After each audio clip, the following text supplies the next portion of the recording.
କିଛି ଗତ ଦିନ ମାନଙ୍କରେ ଆମେ ଦେଖିବାକୁ ପାଇଲୁ କି ନିଟ୍ ଯେଉଁ ପିଲାମାନେ ଦେଇଥିଲେ ପରୀକ୍ଷା ପ୍ରଶ୍ନପତ୍ରଟି ଲିକ୍ ହେଇଗଲା ରାଜସ୍ଥାନରେ ଉତ୍ତରପ୍ରଦେଶରେ।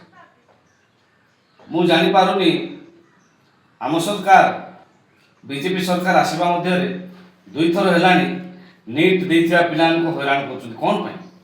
ନିରୀହ ପିଲାମାନଙ୍କୁ ଶିକ୍ଷା ନାଁରେ ଆପଣମାନେ କାହିଁକି ସେମାନଙ୍କୁ ମାନସିକତା ଚାପ ଦେଉଛନ୍ତି?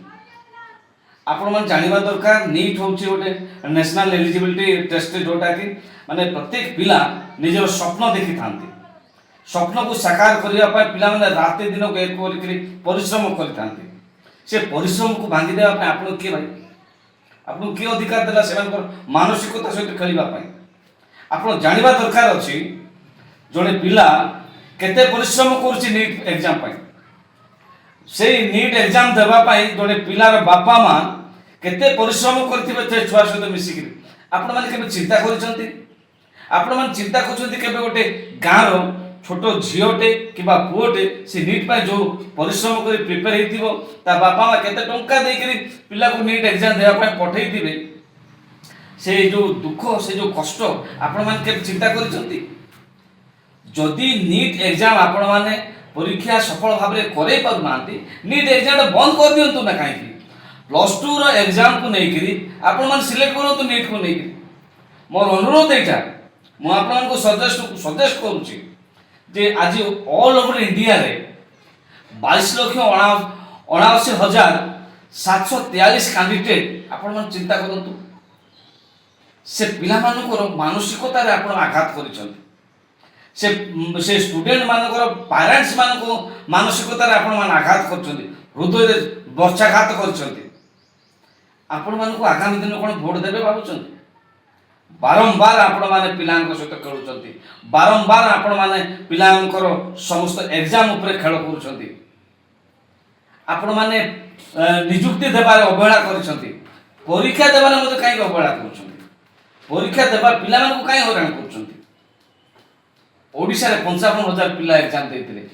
ଓଡ଼ିଶା ଗୋଟେ ଗରିବ ରାଜ୍ୟ, ଆପଣମାନେ ଜାଣିଛନ୍ତି କେତେ ଏଠି ଆଦିବାସୀ ଦଳିତ ପିଲାମାନେ ଦିନକୁ ଦିନଟା ଖାଇବାକୁ ସହଜ ଭଲରେ ପାଉନାହାନ୍ତି, ସେମାନେ ମଧ୍ୟ ନିଟ୍ ପାଇଁ ଏଲିଜିବଲ୍ ଟେଷ୍ଟ ଏକ୍ଜାମ ଦେଇଥିଲେ। ପୁଣି ଆଉ ଥରେ ଏକ୍ଜାମ ହେବ, ସେମାନଙ୍କର ଗାଡ଼ି ଭଡ଼ା ଖର୍ଚ୍ଚ କିଏ ଦେବ? ନିଟ୍ ଏକ୍ଜାମ ଦେବା ପାଇଁ ଆମକୁ ଏଠୁ ତୁମୁଡ଼ିବନ୍ଧରୁ ଫୁଲବାଣୀ କିମ୍ବା ଭାନିପାଟଣା ଯିବାରେ ମାନେ 120-130 କିଲୋମିଟର ଯିବାକୁ ପଡ଼େ, ଗାଡ଼ି ଭଡ଼ା କରିକି ଯିବାକୁ ପଡ଼ୁଛି। କେତେ ପରିଶ୍ରମ ହେଉଛି ଆପଣମାନେ ଚିନ୍ତା କରିବା ଦରକାର। ମୁଁ ଅନୁରୋଧ କରୁଛି, ଯଦି ସରକାର ପାରୁନାହାନ୍ତି ନିଟ୍ ଏକ୍ଜାମ କଣ୍ଡକ୍ଟ କରିବା ପାଇଁ, ତାହେଲେ ଇସ୍ତଫା ଦେଇଦିଅନ୍ତୁ, ଭଲ ହେବ। ନିଟ୍ ଦେଇଥିବା ପିଲାମାନେ ଆଜି ପର୍ଯ୍ୟନ୍ତ 3 ଜଣ ସୁଇସାଇଡ୍ କଲେଣି। ସରକାର ସେଥିପାଇଁ ଦାୟୀ। ମୁଁ ଆଜି ଦାବି କରୁଛି ସରକାର ସେଥିପାଇଁ ଦାୟୀ ଯେ ନିଟ୍ ଦେଇଥିବା ପିଲାମାନେ ଯେତେବେଳେ ସୁଇସାଇଡ୍ କଲେ।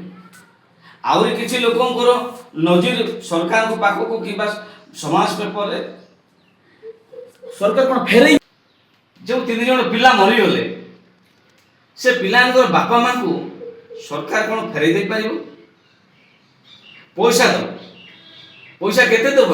ସେ ପିଲାଙ୍କର ମୁଣ୍ଡ ଯେଉଁ ଚାଲିଗଲା, ଜଣେ ପିଲା ନିଟ୍ ପରୀକ୍ଷା ଦେଲା ପରେ ଜଣେ ଡାକ୍ତର ହେବ ଯେଉଁ ଆଶା ରଖିଥିଲା, ଯେତିକି ଟଙ୍କା ସେ କମେଇବା ପାଇଁ ଗୋଟେ ଚିନ୍ତା କରିଥିଲା, ସରକାର କ'ଣ ସେସବୁ ଦେବ? ଟଙ୍କା କ'ଣ କରିବେ ବାପା ମାନେ? ସରକାର କ'ଣ ଫେରେଇ ଦେଇପାରିବ ସେ ପିଲା, ସେ ବାପା ମାଆଙ୍କୁ, ସେ ପିଲାଙ୍କୁ? ଆଜି ସରକାର ସେମାନଙ୍କୁ ସୁଇସାଇଡ୍ ପଛରେ ଦାୟୀ। କେସ୍ ଇଡିକୁ ଦେଇଛନ୍ତି। ଇଡି କେତେ କେସ୍ ଧରିଲେଣି ଆଜ୍ଞା? ଇଡି କେତେ କେସ୍ ଧରିଲେଣି? କୋଉ ଗୋଟେ କେସ୍ ମୋତେ ଦେଖାନ୍ତୁ ଇଡି ସକ୍ସେସ୍ କରିକି ଦେଖେଇଛି? ଗୋଟେ ବି ସକ୍ସେସ୍ ନାହିଁ।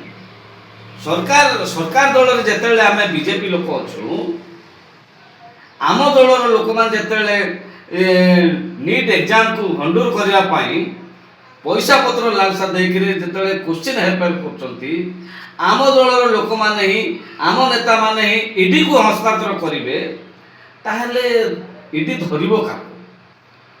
ଇଡି ଧରିବ କାହାକୁ କହୁନାହାନ୍ତି? ସେଥିପାଇଁ ଇଡି ଫିଡି ବେକାର ଆଜ୍ଞା।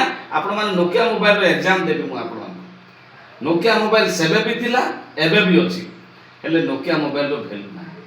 ଠିକ୍ ସେଭଳି ଇଡି ଆଗରୁ ବି ଥିଲା, କଂଗ୍ରେସ ଗଭର୍ଣ୍ଣମେଣ୍ଟ ଅମଳରୁ ଥିଲା, ଏବେ ବି ଅଛି ଇଡି, किंतु गोटे भी ईडी द्वारा सक्सेस है ना सीबीआई द्वारा सक्सेस है ना को काम सरकार को अछपा अछि आगे सरकार चाहे ऑन द स्पॉट मर्डर करिवो ऑन द स्पॉट सेमन को धरिवो ऑन द स्पॉट दंड दबो सेटा होची सरकार काम आ ईडी सीबीआई को देकरी लाभ किछि नाही आज ईडी सीबीआई कोन फेरे दे पारबो से बापा मान को तीनटा पिला सेति पे मोर अनुरोध नेक्स्ट टाइम एभली समस्या समाधान पाई चिंता करंतु नहीं कि एभली समस्या न हो सेति पाई चिंता करंतु धन्यवाद पछरिया पाई चाहूची आपण मान चिंता करंतु जने लोक पैसा देकरी क्वेश्चन नहीं करी से नीट एग्जाम देकरी पास हो से डॉक्टर हो सुनिश्चित भाव से डॉक्टर हैला परे जदि से एलिजिबल न होई पैसा देकरी जने डॉक्टर हे पारुची ताल से डॉक्टर हैला पर कोन चिकित्सा करबा आपण मान चिंता करू जदि किडनी रोग होउची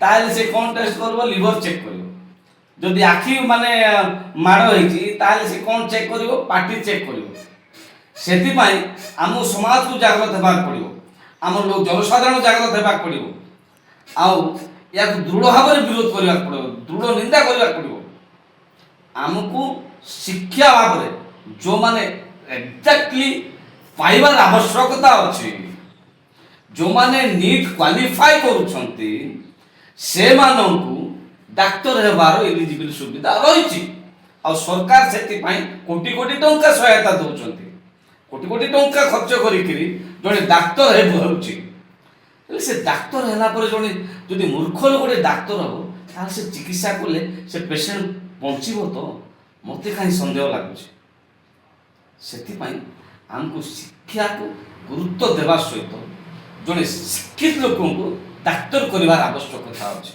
सेति पई मु अनुरोध करूछि भारतवासी को जो माने भी मोर वीडियो देखुचंती समस्ते ए जो नीट पेपर लीक को विरोध करंतु आ समस्ते सरकार को निंदा करंतु जे एभली भूल पुनर्बार केबे दोहरा न जाओ धन्यवाद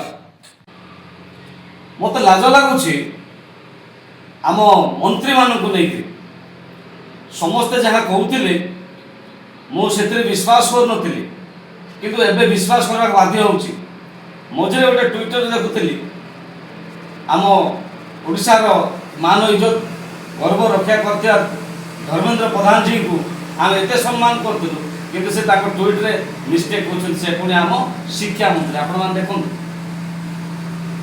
तो ये सब जिनस देखिला परे मत संदेह लगुच नीट एग्जाम जिते बड़े क्वेश्चन पेपर लीक है सांगे सांगे जिते जर्नालीस्ट माने प्रश्न पचारुंट से कौन से उत्तर रखु ना अति लज्जाजनक विषय एवं दुख एवं परिताप विषय ये सब जिनस को आदौ पसंद करूना आम आपाई अनुरोध करुँ आपण को आम भल पाऊँ से कहूँ आप तुरंत इस्तीफा देवा दरकार या अत्यंत आवश्यकता आउ मत सन्देह लगुच जिते प्रश्न पत्र लीक है जो मैंने लीक कले बोधे प्रधान बाबू से संश्लिष्ट थे से जर्नालीस्ट मान से बाइट देले ना प्रेस मीट कर पारे ना जदि से किसी संश्लिष्ट न नहीं था मनी नहीं न था ताले से तो आराम से गोटे बाइट दे था सांगे सांगे गोटे एक्शन हो पाता